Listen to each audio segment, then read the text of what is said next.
Hello friends, कैसे हैं आप सब। आपका हमारे यूट्यूब चैनल में बहुत बहुत स्वागत है।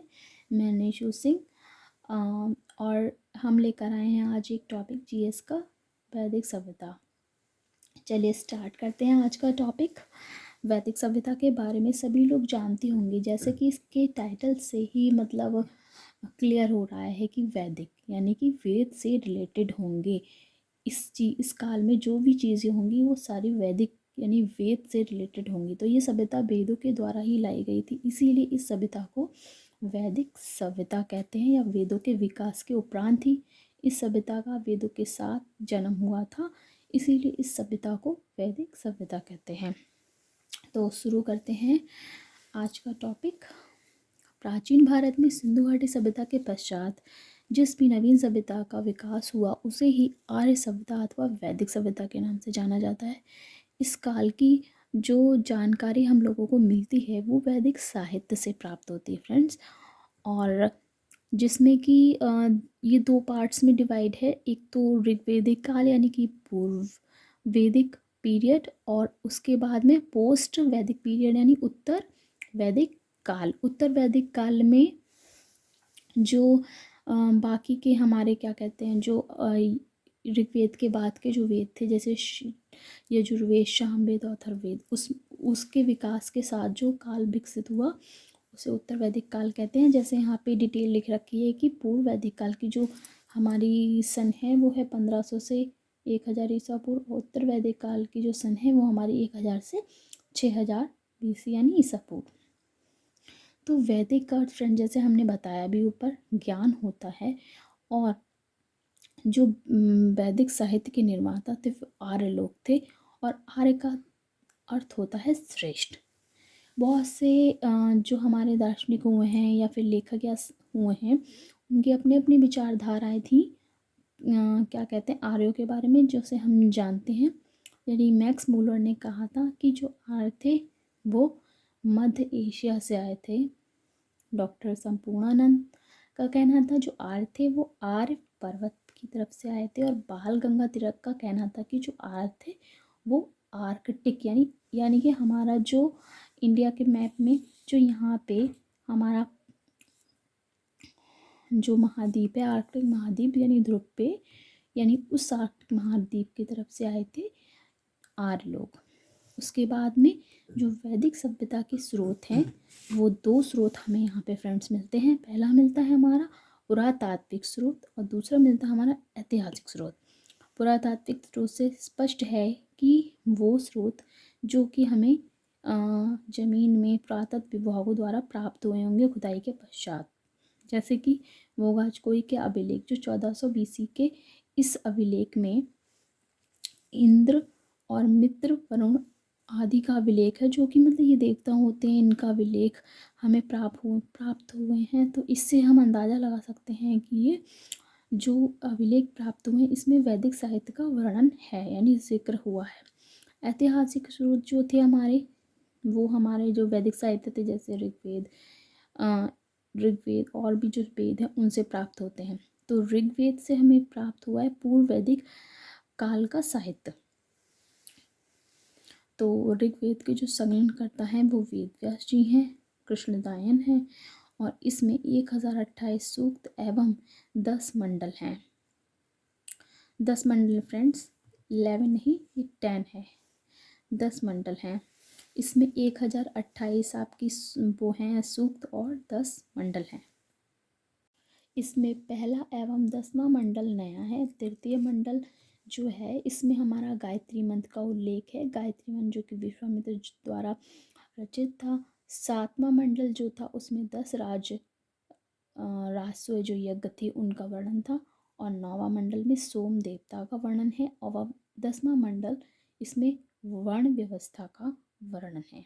ये सारे बहुत ही ज़्यादा इम्पॉर्टेंट मंडल हैं जो कि एग्ज़ाम के पॉइंट ऑफ व्यू से पूछे भी जा सकते हैं।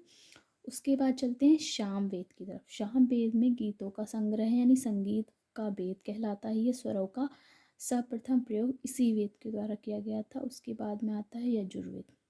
यजुर्वेद में यज्ञ की विधियों का वर्णन है, जो कि हवन यज्ञ जो भी उस टाइम पर प्रयुक्त चलन में थे उन सभी का वर्णन यजुर्वेद में मिलता है। अथर्ववेद में हमारे जादू, टोना, वर्गीकरण आदि का जानकारी मिलती है।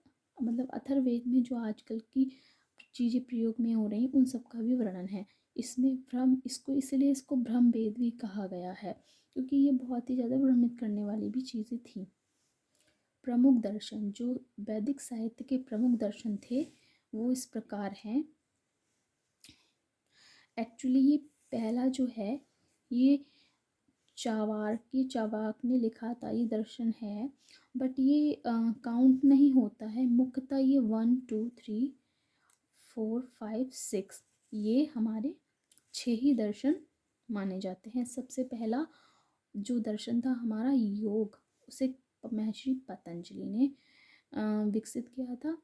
और सांख्य दर्शन कपिल मुनि ने, न्याय दर्शन गौतम ने, पूर्व मीमांसा जैमिनी ने, उत्तर मीमांसा बादरायण ने और वैशेषिक कणाद ने।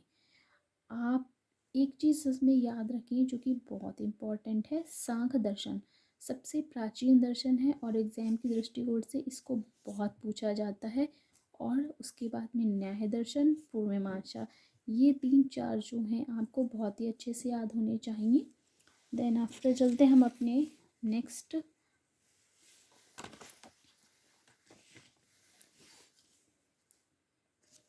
अब वैदिक काल में गायों को अधन्य कहा जाता था फ्रेंड्स। अधन्य उसे कहते थे उस पशु को जो मारने योग्य नहीं था, यानी गाय को बहुत ही पूजनीय समझा जाता था वैदिक काल में।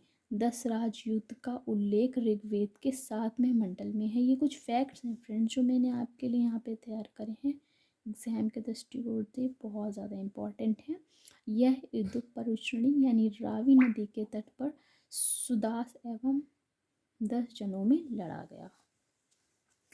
समाज जो हमारा वैदिक समाज था, यानी कि ये जो वैदिक प्रशासनिक समाज था, यहाँ पे प्रशासनिक शायद लिखना भूल गए हैं, प्रशासनिक समाज था वो 5 वर्गों में विभाजित था। सबसे पहले आता था कुल, जो कि ग्राम से भी छोटी इकाई होती थी, जिसे हम परिवार कह सकते हैं। उसके बाद में ग्राम, फिर विश्व, फिर जन, फिर राष्ट्र यानी कि देश। ग्राम यानी गांव का मुखिया ग्रामीणी कहलाता था।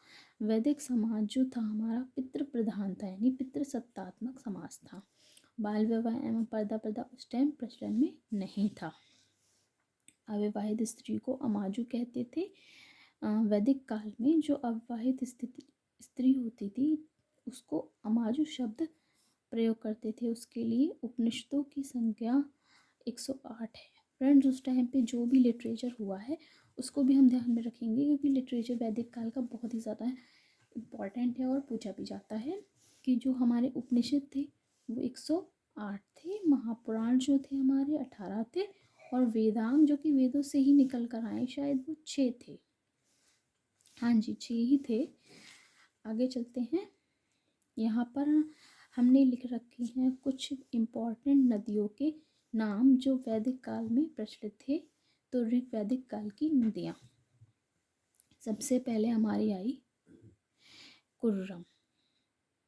कुर्रम जो है ये वैदिक काल में प्रचलित नाम है था, और वर्तमान में उसको कहते थे कुरुब। और जो थी हमारी क्या कहते हैं कुभा, उसको काबुल कहते थे। जो हमारी झेलम थी उसे वितस्ता कहते थे। चिनाव को हम कहते थे आस्किनी, और रावी को कहते थे परुषणी। व्यास नदी को कहते थे विपाशा। गंडक को कहते थे सदानीरा, और घग्गर नदी को कहते थे बृहस्पति। ये थोड़ा सा उल्टा लिख गया है यहाँ पर। गोमल जो नदी थी उसको गोमती कहते थे, और स्वात नदी को सुवस्तु कहते थे। ये कुछ बहुत ही इंपॉर्टेंट नदियाँ, इनके वैदिक काल के जो नेम हैं बहुत ही इंपॉर्टेंट हैं फ्रेंड्स। ये एग्ज़ाम की दृष्टिकोण से बहुत पूछे जाते हैं। आगे चलते हैं हम। यहाँ पे भी कुछ हमारे फैक्ट्स लिखे हुए हैं, ये भी बहुत ही ज़्यादा इम्पॉर्टेंट है, आप लोगों को इस पर बहुत ध्यान देना चाहिए।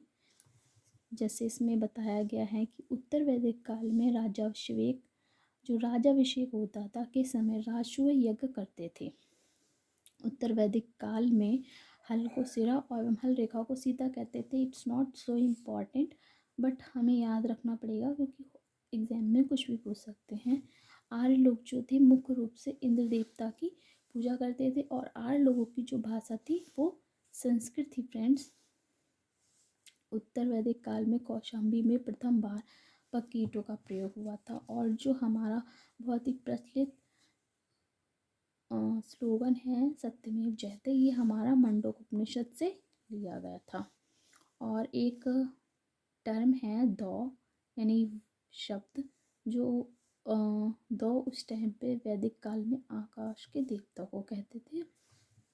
इसके बाद में जो वैदिक काल के सबसे प्रचलित सबसे प्रमुख महाकाव्य थे वो थे रामायण और महाभारत। केवल दो ही थे, यही केवल दो महाकाव्य थे वैदिक काल में, यही प्रमुख महाकाव्य थे और यही केवल दो महाकाव्य थे।